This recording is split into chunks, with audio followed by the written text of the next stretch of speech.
Welcome to the first Tiger TV podcast, where two high school students talk about various topics. Today, our topic is gaming, with the release of the PlayStation 5 and the Xbox Series X in November.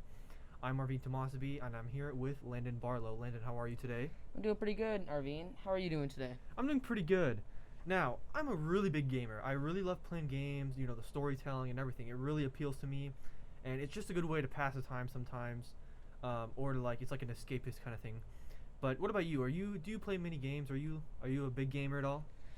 I would call myself a little bit of a gamer. Not necessarily a massive one, more of one that just works on making them and works on trying to develop a story and watching other people play them.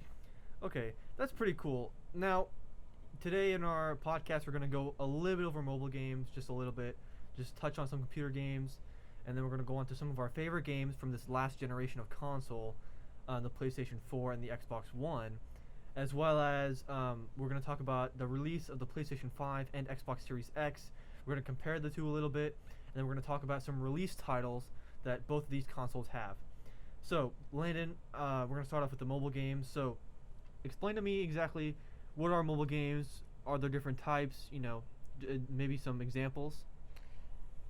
So today with mobile games, we're going to talk about two different mobile game types, basically. We're going to talk about pay-to-win games and mobilized games, games that started with computers and went to mobile. To start off, we're going to talk about the pay-to-win games. These games are games like clicker games or AFK games. Some of the main example ones that you might know are AFK Arena, Adventure Capitalist, or Cookie Clicker. These are games that you can play without spending money, but they're more designed to make you pay money. Right. And I've played a few of those games, and they really do suck you in.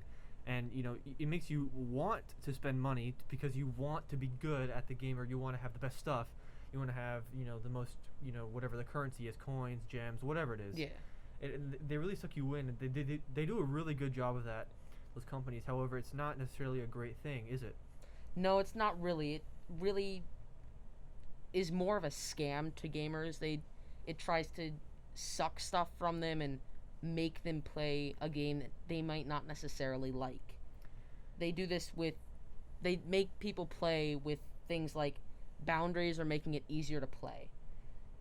Games that I can say are like that would be, or are like the easy to play stuff, are like Adventure Capitalist, if you've ever played that. Right. It's a game where you just have to try and farm as much money as you can with all these different businesses, and you can sit there and click every single business just over and over again. Or they can give you an auto clicker that does that for you instead of you just having to sit there and do it. These games are also used by other games that aren't pay to win games to make more money off of ad revenue. Okay. Yes, because you always see those, those really just cheap, bad games, but they always have so many ads. They're always everywhere on every game. Now, personally, I'm not a huge fan of mobile gaming in general because I think it promotes the microtransactions that I hate, which are like when you can buy stuff in the game. And, it's just bad for gaming because it just encourages spending money to get good, like taking a shortcut to get good at the game. And it also encourages just making bad games where then you can just spend money and then just spend money and you get good at those bad games, but the companies make money anyways, so they make more of those bad games. So it's not really my cup of tea, and I really kind of just despise those types of games. And one of those games that you're probably talking about right now is Raid Shadow Legends. Of course. It's a game that tried to revolutionize the pay-to-win style, and it started to do this through ad revenue. It took YouTube by storm in 2019 with this massive multi-paragraph long ad that YouTubers that they sponsored had to read. You knew that this ad was coming as soon as someone's voice went raid, and then you were like, all right, here it comes. And that those ads just continued to go because they sponsored so many YouTubers and so many people to try and make more ads on other places that eventually that became a meme which made the ad go even bigger.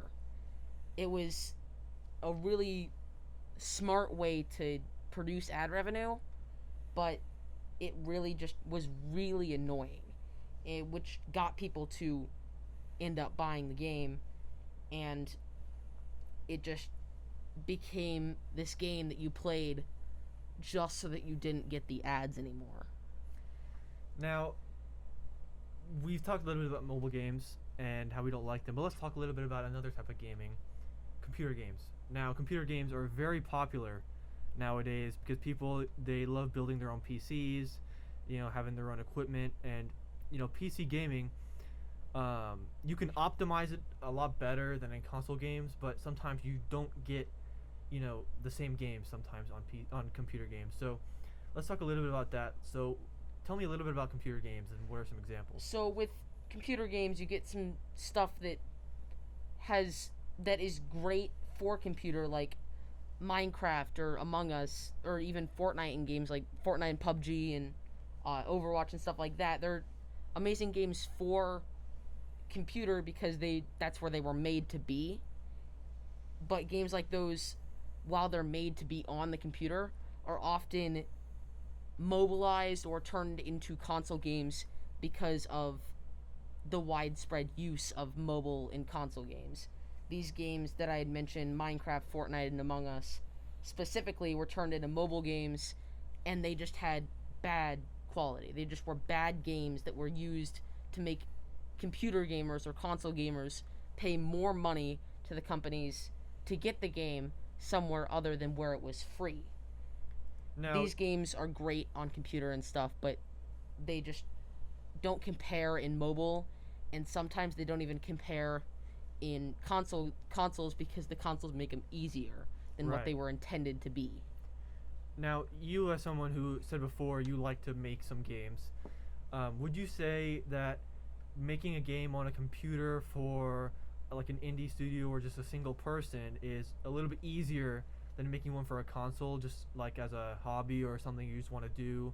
So maybe as your first game as a aspiring game developer, would you say it's easier to do one on a computer? It is definitely way easier to do on a computer. One of the main reasons is because you have a keyboard that you can actually use to type out the code for it instead of having to figure out a way to use a keyboard on a console or a mobile device. And there's so many more programs that you can use. Like, I use mainly Greenfoot to make my games, and while it's not a great one, it allows you to already have some preset stuff that you can use and then manipulate. And because of this ease on computers to make these games, there becomes so many games that are, I guess, original on computer that most of them just don't get played very often, and they become redundant and the same. So you have to try and make something different or make something better if you want to get recognized on computer, which is why if you make something on a console that is a game, you will most likely get a little bit more playtime and a little bit more money out of that game than if you made it on computer. The problem with that is you have to get people to know that your game's there. Of course.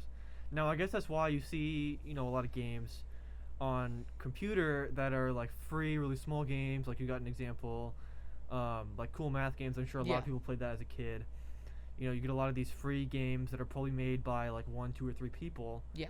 And they're just not on console because it's just easier to make it on the computer. So now, moving on a little bit from computer games, we're gonna go a little bit towards the console, and I'm gonna start talking about my personal favorite games from this last generation. Now, I had a PS4. A little preface here.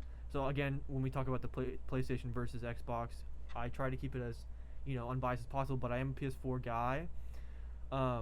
However, that being said, I think even from a neutral standpoint, this last console wars was probably won by PlayStation, by Sony, and I think it really has to do with the games that they ended up making, because there were so many PlayStation 4 just exclusive games that were just not on Xbox, and those games were very successful. A lot of those ended up being massive games that people would use to go, that people would have to get the console to go and play. Of course. And so, to start off with, my personal favorite game of this last console, for me, was Sekiro: Shadows Die Twice. So can you tell me a little bit about that? Yeah, so Sekiro it's by a developer called From Software. Now, they're a really, really popular developer. They've made the Dark Souls series. I'm sure that a lot of people have heard of that. It's a really popular series, as well as Bloodborne.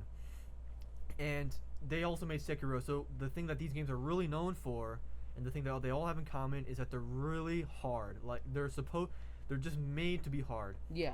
And I've played a couple of their games, and it's just you play it because it's hard. Exactly. It's a thrill because, especially in Sekiro, I think the Sekiro does this the best out of all of them. It gives the player a learning curve.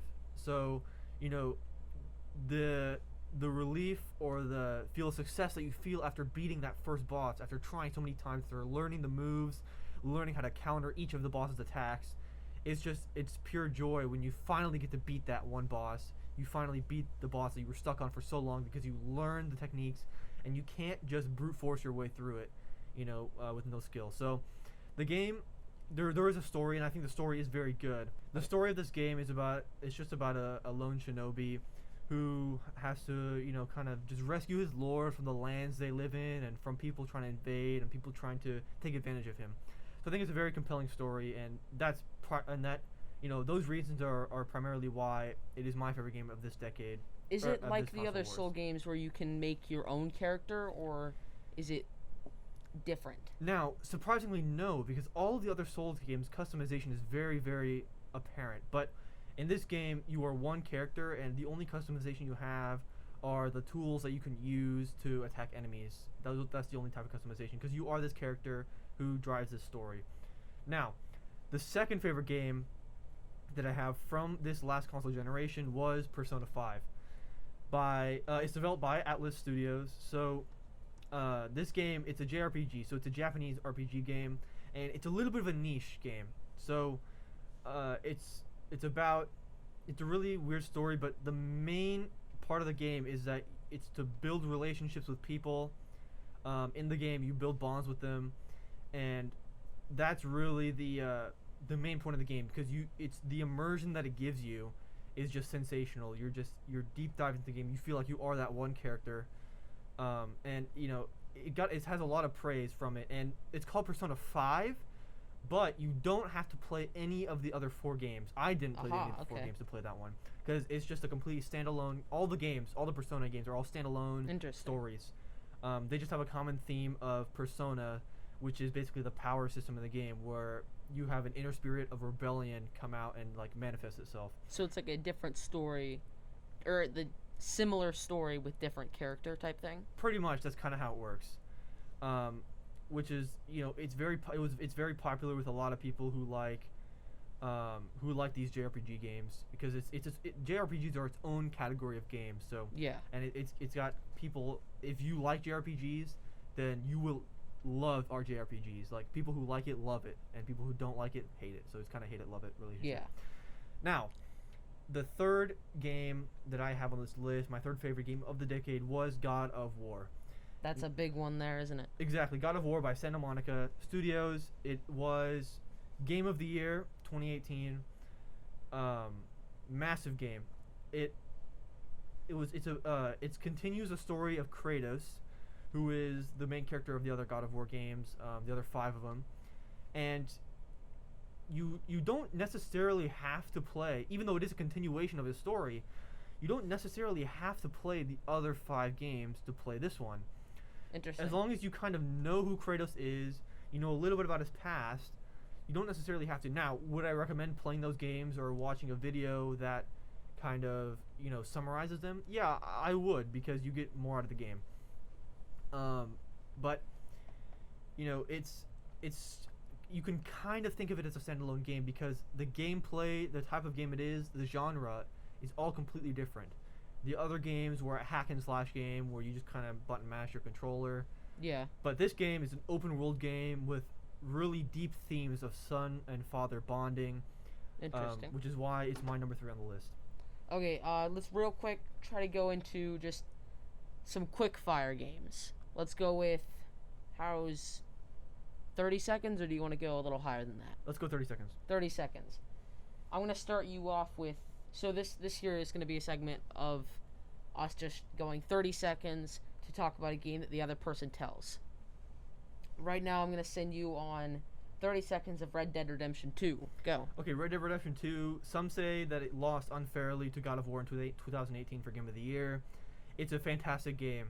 It's got, great graphics. It's optimized the consoles brilliantly. The story is really good.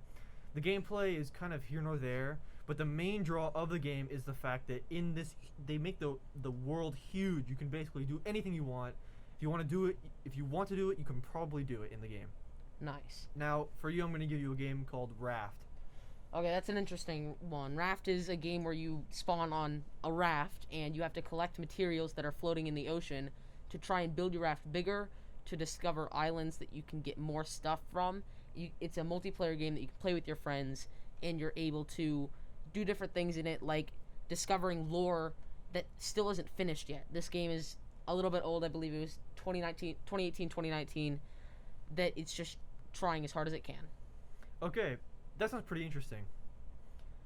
So it's a game they're still developing it. They're still putting more stuff into the game. It's still going. We're getting some new updates now as well. That's pretty cool. The next game that I'm going to give to you is a Souls game. It's going to be Dark Souls. 30 seconds, go. Okay, so the Dark Souls series is one of the most popular series in gaming. Like I said before, it is famous for being, very, very hard, but it's also famous for the style in which the game is made. It's made a very dark style, sort of a medieval kind of vibe in the game with all these monsters and the enemies, as well as your character design, and everything is very dark. And the one I played, Dark Souls 3, it's really fun. I mean, beating the bosses is just euphoric, but the one problem I do have with Dark Souls 3, it is very gray, but the other games don't have really a problem with that at all. All right. Now, I'm going to give you a game.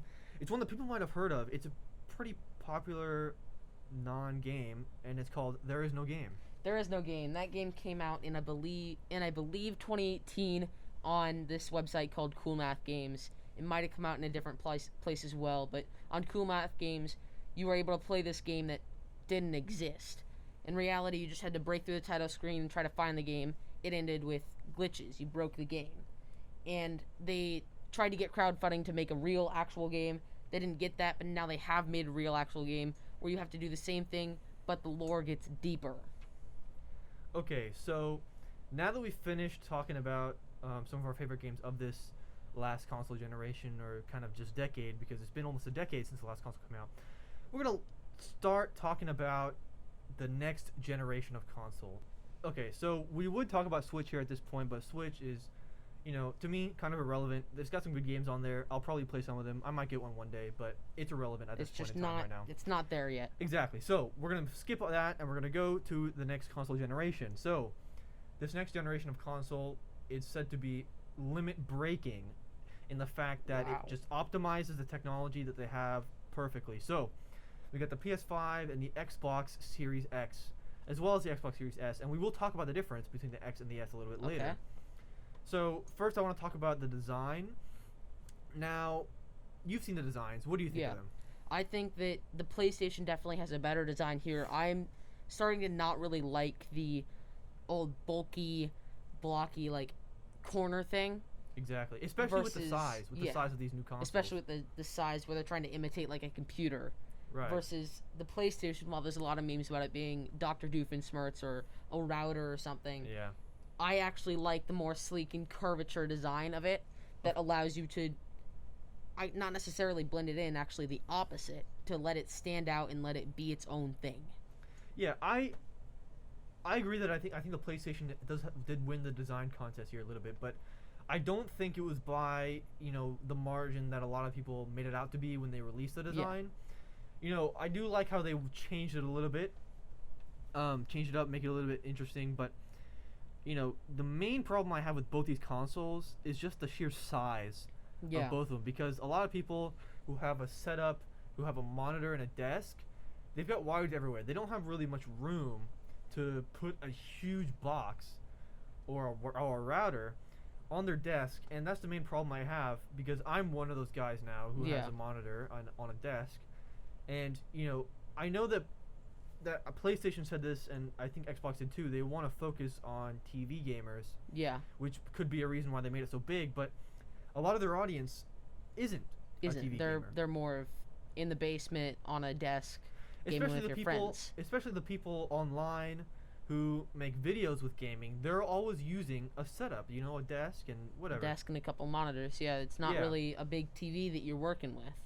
Yes, and now a lot of people are going to be wondering which one they should buy. So we're going to go through a little bit of the specs. I'm not a huge specs guy, and we're going to go a little bit to the launch titles and some of the games that might come out later down the line. So in terms of specs, both are actually very, very similar. Both consoles are, similar in terms of power and storage. But the Xbox just kind of edges out the PlayStation. It's got some more power, and it's got, quite a bit more storage. I think it's around 175 gigs more, because the Xbox, as we'll talk about later, has 1 terabyte of storage. The Xbox X does.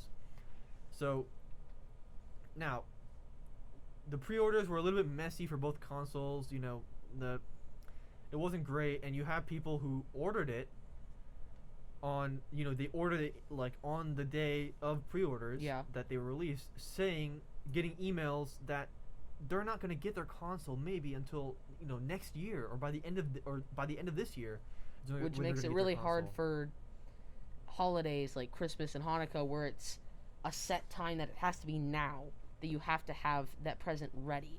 Exactly. And when you have people, imagine, you're going on something and you buy something and you expect it to be delivered on this day, and then you get an email saying, oh, sorry, what we actually sold you, we actually don't have it, so we can't send it to you, until 5 months later.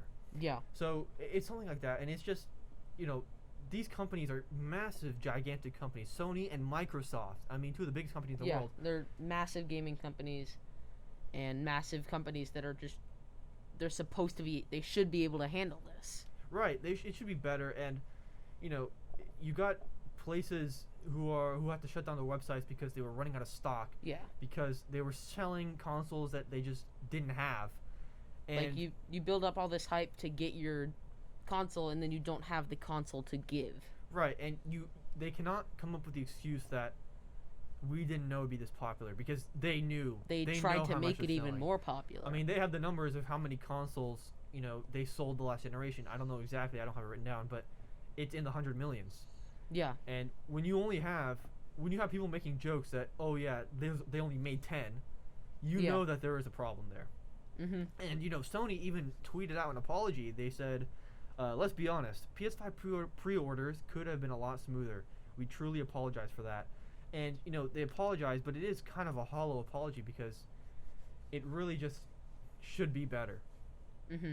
Okay, so now we're going to talk a little bit about the specs of the Xbox. So you have the Xbox Series X, which is $500, and you have the S, which is $300. Which, don't you think that's a very big price difference? That is quite a big price difference. What are we losing on the Xbox Series S, or what are we gaining on the X? Yeah, so I do want to point out a little bit before we start.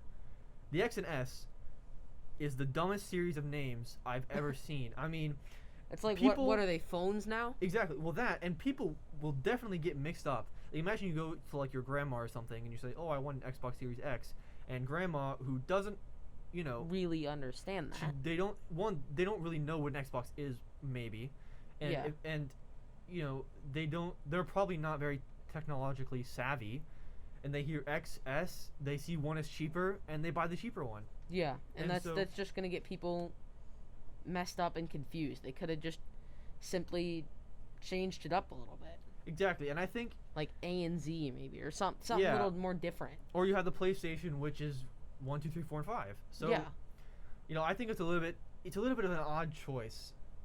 Xbox Series X, Xbox Series S. It sounds so similar when you're speaking. Yeah. Sometimes you get tongue twisted, and it's kind of hard to say. So, now storage, I mentioned before, 1 terabyte, which is a huge. It's almost double. It's double. A lot, I think, there, yeah. What the other one was. It can get to 120 frames per second. It supports 4K, 1440p. I mean, it's got the latest technology stuff. It's optimized pretty much amazingly. And one thing on Xbox that it really does have over PlayStation is Yeah. the Game Pass system. Now, people who don't know what Game Pass is, Game Pass it's a subscription service on Xbox where you pay $9.99 a month and you get over 100 free games. It's incredible. That's a lot of games there, isn't You it? get games like GTA, Forza, Doom, Rainbow Six Siege, and the big one at the moment, Halo. Everyone loves Halo on Xbox. So Halo's going crazy right now. yes, and it also includes Xbox Gold, which is like the online subscription service for Xbox. Yeah.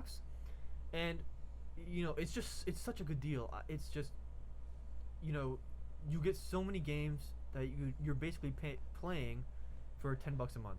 Yeah, it's definitely a big thing that Xbox did over PlayStation that really that really could help them get the edge over it. Right, and Xbox, and they haven't said this outright, but their actions show that they're really trying to support this Game Pass system.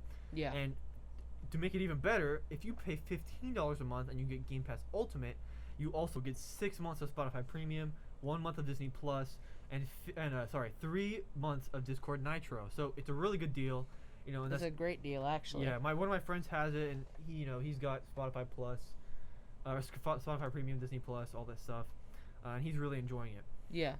Now, both the Xbox S and X have backwards compatibility for controllers all the way back to the Xbox One, as well as all Xbox games in general. So, if you want to play your old Halo games, you can just load up a disc and put it Yeah. in the Xbox, or you can go, if you have it digitally, which not many people have old digital Xbox games, but Yeah. if you have one digital, then you can just, if you sync your accounts, then you can play your digital backwards compatible games. So Yeah. now, let's get on to the differences between the X and the S, because it is a lot of money, $200. So yeah, let's compare and contrast these. Yeah, so the Xbox can render all the way up to 4K, which is great. That's the So new, the that's the Xbox new X, yeah. standard. But the S can only do one half of that, so it can only go to 1440p, which is it's a significant difference. And both can handle ray tracing, which for people who don't know, what is ray tracing? Ray tracing is where a reflective surface or another surface in the game will try to recreate just backwards, like a mirror, what's going on in the game. This is if you go into a new game and you see like a shiny floor that you can see stuff in, that is ray tracing at work. And they're trying to make it a little more subtle so that like if you're at a computer screen in the game, you'll be able to see that subtle trace of you, or like in a window or something. They're trying to make it so it's a little bit more like real life. You wouldn't think that ray tracing and stuff like that would make it more like real life, but in fact, real life ray tracing is actually everywhere. If in almost every shiny or glass surface, you'll see ray tracing. So, yeah. So I think it's just, nowadays it's a standard to have this ray tracing algorithm in Yeah. games. If you don't have it, you're way behind the curve graphically wise. So it's really big that both consoles do support it. Now, this is the major difference. So the S is an all digital console, so you have no disc drive. So if you want to play your digital Xbox game, your disc Xbox games, my bad, then you can't on the Xbox S. You just because there's no disc drive. So you'll have to get the Xbox X for that. So you have to get the Xbox X to play your disc backwards games. And the X obviously has all media support, so it has disc and digital. But it also has double the storage, so it has 1 terabyte of storage versus the S, which only has 512 gigs. So that's a massive difference. And as we'll also talk about with PlayStation later, some people are having some problems with their new Xboxes because obviously it's already been released, and as with something, if you're releasing millions of units at once, some are going to be defective. So some people are having problems with, their Xbox just turns off randomly. Yeah. There have been videos of smoke coming out of the Xboxes. However, that is fake. Interesting. That is Okay. fake. People put vapes in their Xbox just to make the smoke come up. I feel like that's just a scam that people are trying to do to get more money out of a company that worked so hard on something like I this. mean, it could be. This stuff or happens all just the time. trying to be weird in general. Yeah, and some Xboxes, the disk drive doesn't work. It just flat out doesn't work. The mechanism is wrong. So hopefully those people can get a new one or, get it fixed or something. Yeah. Because that is, you're spending a significant amount of money and you don't want a defective product. So now we're gonna move on to the PlayStation. Now the PlayStation 5 at a similar price to the, actually the same price as the Xbox X, $500, for the one with the disc drive. But the digital version is only $400. So it's the exact same console. Same type of thing, it just is a little more expensive for the lower one. Right. So the disc drive is the more expensive one, but it is the same console as the digital one. The reason why the digital one is cheaper is because PlayStation wants you to buy the digital one. They want you to buy it because that's where PlayStation makes their money, is in selling the games off of the PlayStation Store. They make a cut of the profit they sell in there. They don't make any cut of the disc games. Yeah. So that's where PlayStation wants you to buy their games, and they don't want you using discs. So they made the disc one more expensive. So they're trying to make it a little bit more of a digital, I guess, world. Yeah, because they want to be able to, because they want the cut of the money that you buy from the PlayStation Store. So yeah. PlayStation, it does all the good stuff, 4K, 120 frames, ray tracing's got all the good stuff. It has 825 gigs of storage. I have written down 667, but I also have seen that it has 815, 825. So somewhere in between 660 and 820, 825. Yeah, I don't know. I've seen some different stuff depending on what you buy. And so one big thing about PlayStation 5, one of the big news is PlayStation Plus has been upgraded. So PlayStation Plus in the past has just been the online service for PlayStation, so you can play online. But now they're giving away, so if you get PlayStation Plus on the PlayStation 5, you get 20 free games at launch. So 20 of the best PlayStation 4 games at launch, which include God of War, which is on my list of favorite games, as well as Uncharted 4, which is a brilliant game, and Bloodborne, which is one of the most popular games of the last generation. And that's a Souls game, which we had talked about earlier as well. It is one of the Souls games. So it is backwards compatible with all PlayStation 4 games, which is a big thing. With everyone? Yes, because the last generation of PlayStation was not backwards compatible at all. Okay. But this one is with they say 99.9% of all PlayStation 4 games. So this one will run games from 2 and 3 as well? No, it's only just PlayStation from 4. Yeah, which is PlayStation 4 games. Okay. A little bit of a meh, but most of the good PlayStation 3, 2 games, PlayStation 3 and PlayStation 2 games have been remasters of the PlayStation 4. Okay.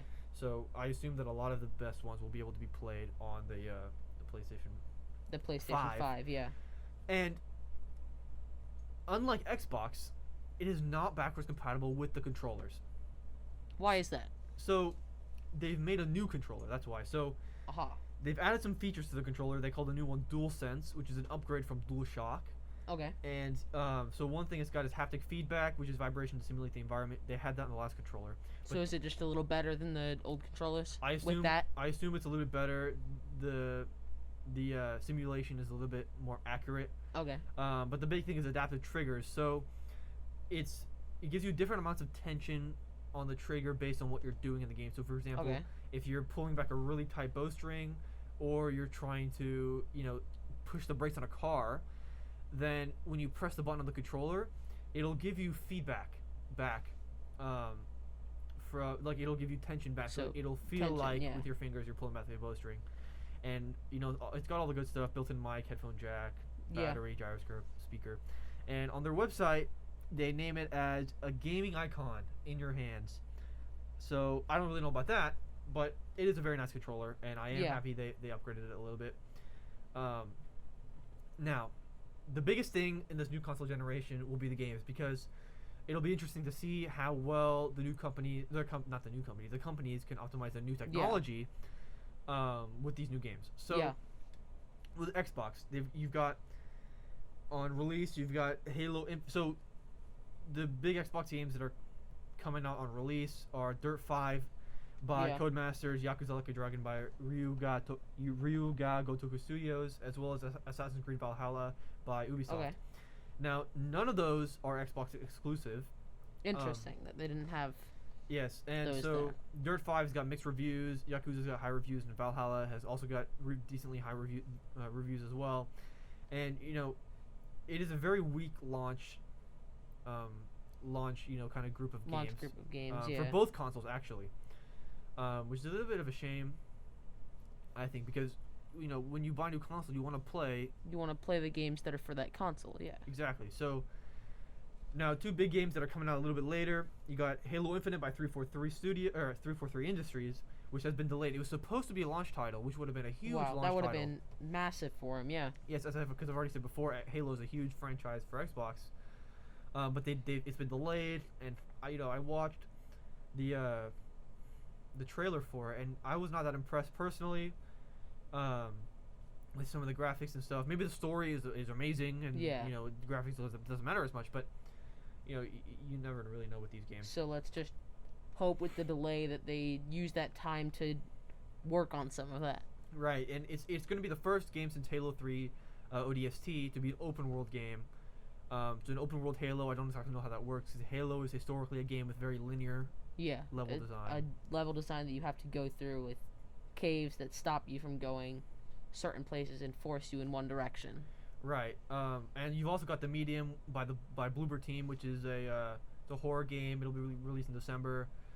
Those two games, Halo and the Medium, will be Xbox only, so those are Okay. exclusives. But it will not be Xbox X only, I believe. It'll be Xbox One and Xbox X, and S, Interesting. obviously. So Okay.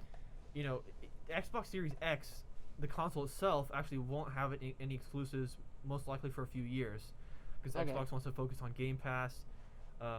Which is a smart move to go with Yeah, Game and Pass, but it's a little weird for the gamers to not have a game that you get the Xbox for. Exactly, and Xbox historically has not been really big on their exclusives, at least in the last console generation. Was PlayStation. PlayStation definitely released a lot of those. Yeah. But now the biggest news that's come out of this console wars has been Microsoft buying ZeniMax Media for $7.5 billion, which is the parent company of Bethesda Game Studios.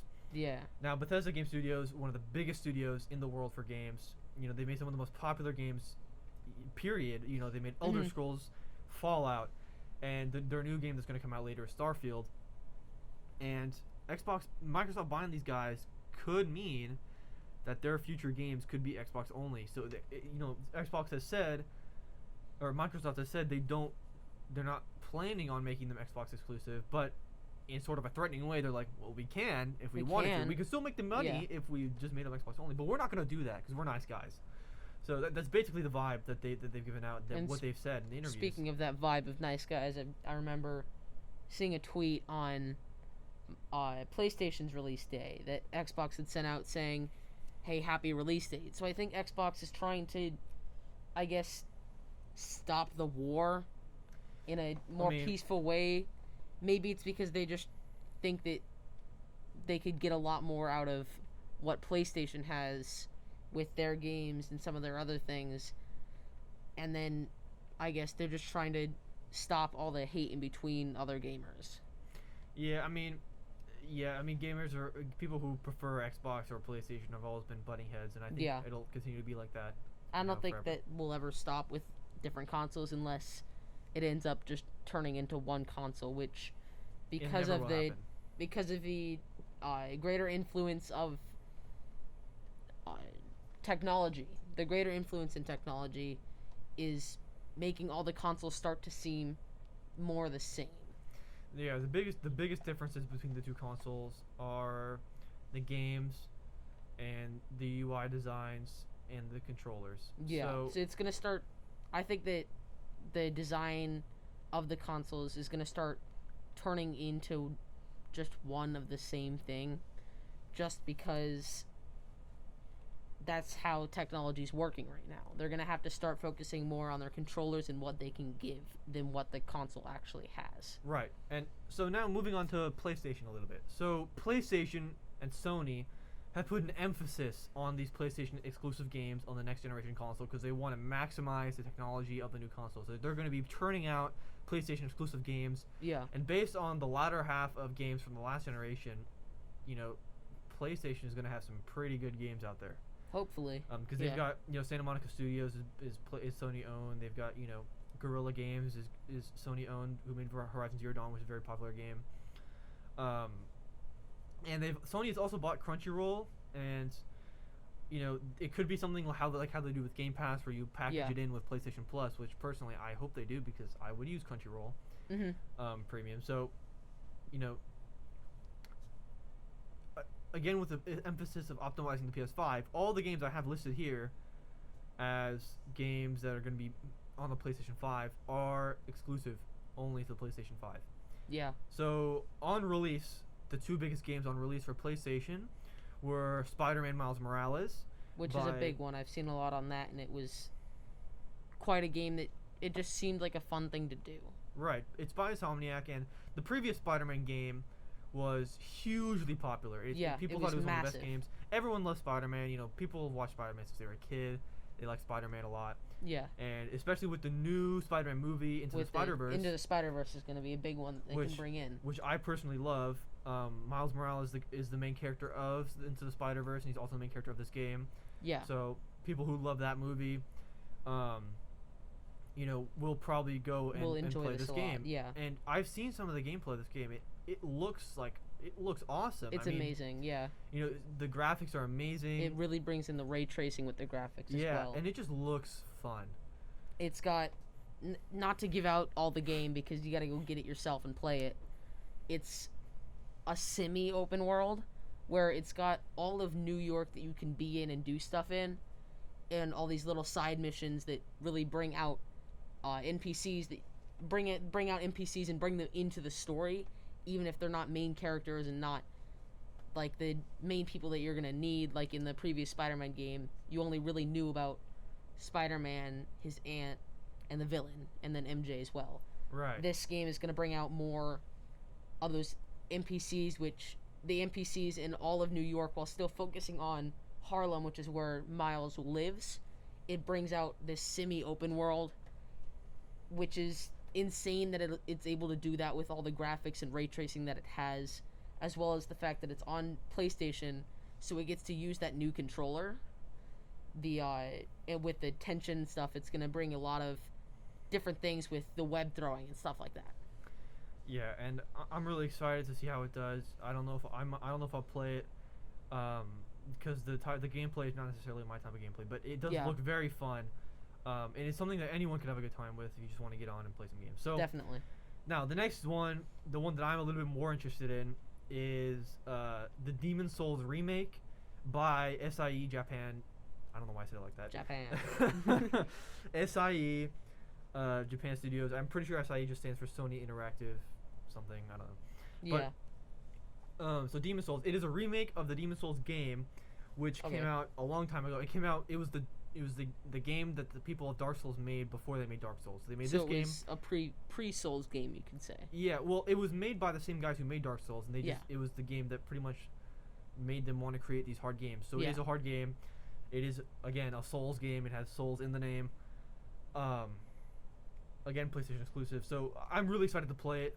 It's very Dark Souls-like, and the graphics I've seen just look phenomenal. I mean, Dark Souls, they're kind of old games. Even the remastered versions, the graphics aren't necessarily amazing. I mean, they're good. They're good enough. But PlayStation doesn't want good enough. They want over the top. Xbox doesn't want good enough. They want amazing. And so they want something that can bring more people to them. Right, and this is one of those games, I think, for Souls gamers. Especially since the Soul games are so popular and widespread and known. Exactly. I'm personally really excited to play this game. It's one of the games that I've been looking forward to in this next generation of console. Yeah. And now for PlayStation, they've confirmed a lot of games for the future, a lot of big ones. So by Square Enix, they're gonna make Final Fantasy 16. Wow. So Final Fantasy is a massive franchise. If you know Cloud from Smash Bros. Yep. He is from Final Fantasy. He's from Final Fantasy 7, which they are remaking. And another confirmed part by Square Enix is they're also doing a part 2 of the remake of Final Fantasy 7. So they're making 16 and they're making the remake of 7. And so are these going to be PlayStation exclusive? Yes, they will. And the remake of 7 was a really high reviewed game.